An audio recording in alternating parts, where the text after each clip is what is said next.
Ladies and gentlemen, good morning from Indianapolis, Indiana. It is my final morning here, and we have a lot to talk about. Trading has been announced in Pokemon Go, and it is time to break all of it down, and let's get to the nitty-gritty of what's going down for trading and how we can trade Pokemon and what's required to trade Pokemon. Let's get into it.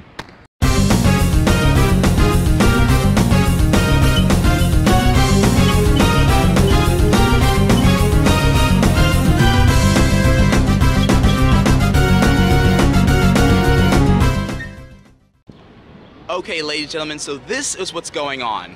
Trainers, we are excited to share brand new ways to interact with your friends in Pokemon Go. The Friends feature will start rolling out to trainers later this week, allowing you to connect with your real-life friends and keep track of their adventures in Pokemon Go. You'll be able to send them items and earn bonuses and even trade in Pokemon Go. So this has been the trading feature that we have been asking for the longest time. And there is a lot to look forward to when it comes to this trading method. So let's unpack this. In order to add a friend in Pokemon Go, you have to first ask them to share their trainer code with you. Invite trainers to become your friend, so simply enter their trainer code and send them a request. If they accept, you guys will become friends, and then you guys will be able to connect with each other. So what's interesting is that you're going to be able to track other people's progress, which is what I thought was kind of interesting. So in Pokemon Go, with this new feature right here, excuse me, the sunlight is blinding. Okay. So with this new trading feature, what you'll be able to do is not only will you be able to trade with other people, you'll be able to send people gifts. It's basically you're generating a Pokemon Go friendship within the game, which is really cool to see. So you go to your friends list, as right here it has a list of people that this trainer may have met. So it's cool, so you can kind of keep track of what all of your friends are doing in Pokemon Go. Now what's interesting is I wonder how many friends you can add in Pokemon Go, because given how many people I've met and how many people I've traveled with, I could add at least 50 to 100 to 150. I can see myself adding like 1,000 people within a year onto my friend list. So you can see, you can track what your friends are doing. So you can track, say, my friend caught a Larvitar. Oh wait, my other friend in Illinois caught a Magikarp. My other friend in Tennessee caught a Magikarp. Hey, say I added maybe, for example, Prodigy's Nation. Shout out to Prodigy's Nation if you're watching this. If I added him, I could say, hey, cool, Prodigy's Nation is grinding at like 3 a.m. like he usually does. Caught a Pikachu, caught a Natsu, caught a Squirtle. A lot of awesome stuff coming to this game, guys. So, when you spin a photo disc at a Pokestop or a gym, you have a chance of receiving a special gift. Although you can't open the gifts you receive from Pokestops, you can send them to a friend on your friend list.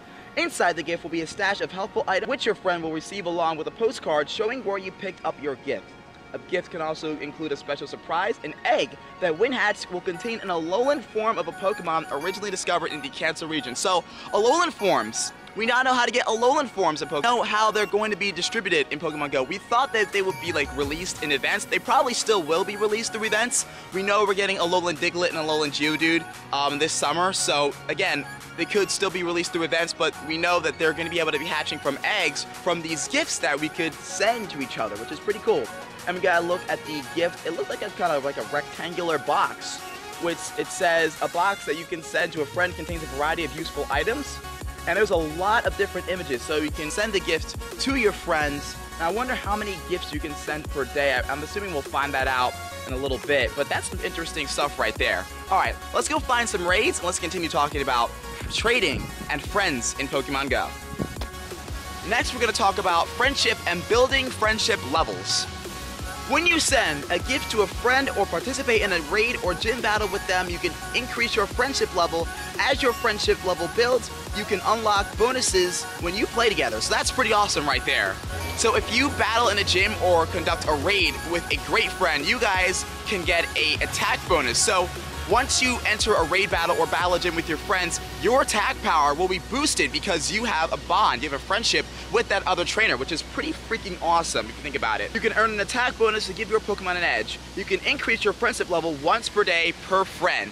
So that's pretty awesome. I like how they had the once per day kind of algorithm included with the system. So you can check it out. A good friend, you have a couple of hearts right here. I'm not exactly sure what the hearts are going to indicate right now. And right now your bonuses are trading. You guys can trade per day. A great friend. Okay, so a good friend is going to be a blue ribbon. A great friend is going to be a green ribbon. And a ultra friend is going to be an orange ribbon. Ultra friend, you can have a stardust discount when you trade. You have the ×2 attack bonus with gym and raid battles, plus 2 bonus balls. That is freaking huge. So say a new legendary raid comes out and it's super powerful.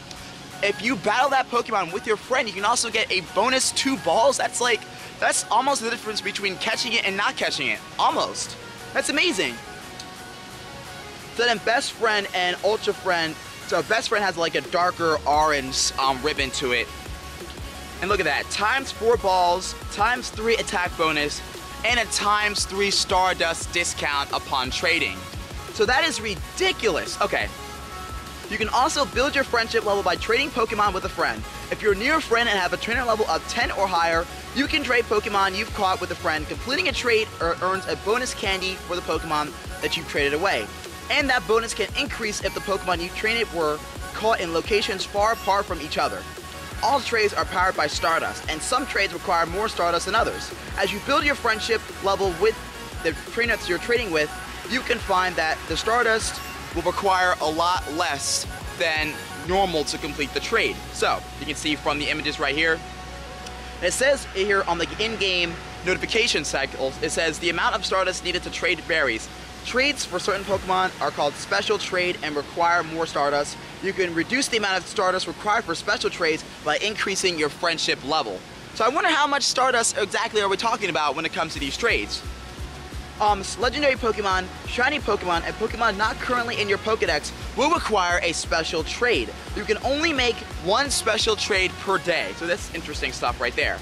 And there are also candy bonuses, so you gotta be within 100 meters of a friend to start a trade. And you can earn a bonus depending on where the Pokemon is in the world that you've caught it. So, again, it's gotta be person to person, it can't be online. You have to actually be physically near that person, much like a Silk Road handshake, and then you can conduct the trade. And the trade is going to require Stardust, which is pretty interesting. So not only do we just use Stardust to power up Pokemon, now we use Stardust for trading as well. So that's going to be a pretty interesting aspect. And save your Stardust, guys. This is why I always save my Stardust. This is why Prodigy Nation and Fleece King have 10 million plus Stardust. Kudos to those Pokemon trainers as well. Awesome stuff. All right, let's go ahead and talk about trading legendary Pokemon in Pokemon Go. Okay, so please excuse the sweat dripping down my face. It's only like 10 o'clock in the morning. It's like 91 degrees outside. Indianapolis is freaking hot. Let's take a look at what is going to be going on with the trading feature. So right now on this screen we have a Pikachu that has 427 CP and has Present and Thunderbolt. So this is an event Pikachu right here. So this event Pikachu is going to be traded for a Squirtle, and it's going to have either 354 CP or 431 CP. And it's going to cost them 100 Stardust. And a candy is going to be distributed between both parties. So, that's a simple trade. So now let's take a look at a special trade. So trading a Moltres for an Articuno. 1 candy will be distributed between the 2 friends. This might be a legendary trade between 2 good friends. So we're looking at a legendary trade between 2 good friends. And it's going to cost 1,000,000 Stardust. That is crazy. 1,000,000 Stardust per legendary trade. So I'm wondering, is this how Niantic is going to regulate this trading system? Because remember, when we talked about introducing of trading in Pokemon Go, we always talked about, would trading get a little out of control? Would it get out of hand? Would people just be trading like hordes of regional Pokemon and super rare stuff for just Pidgeys, Rattatas, just trading anything with anyone? But it looks like with this system, you have to establish a relationship with the trainer that you are trading with in order to receive the discounts. I mean, you can trade with random people, but again, it's only going to require 1 trade per day, which is critical. I'm glad that they added that aspect to the game. But once again, it requires a lot of Stardust for like legendary trading, regional trading, and rare Pokemon trading, such as unknown, stuff like that. So, okay, so one other thing I did forget to point out. As I'm editing this video, I want to show you guys this. So take a look. This is the difference between, well, hopefully my camera will focus. So that's the difference between like a regular friendship and a best friendship. So with a regular friendship, you're trading like what? That's gonna cost you 1,000,000 Stardust for that trade. But if you guys are best friends, take a look at that. A trade between 2 legendary, only 40,000 Stardust. That is a major difference. So depending on the relationship you have with that Pokemon trainer, whether you have an ultra friendship, a best friendship, a good friendship, that will make the difference between it requires you a lot of stardust during a trade or a little bit of stardust during a trade, especially with the special trades you can only do once per day. I think this is how they plan on regulating the trading system. So this is how the trading system is going to receive some regulation and some control. It's required to develop a relationship with that trainer that you are trading with. Also, you can only make one special trade per day, and it's going to cost you, looks like, up to 1 million stardust. So save your stardust, save your resources, and save your candies as well.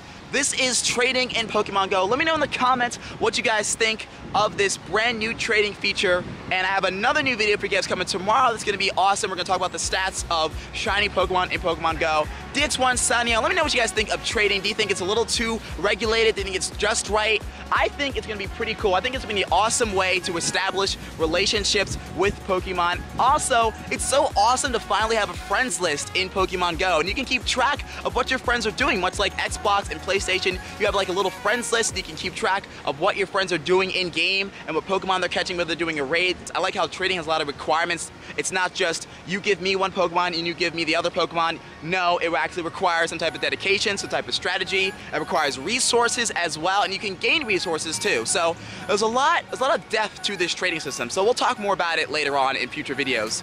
All right, I'll see you guys in the next one.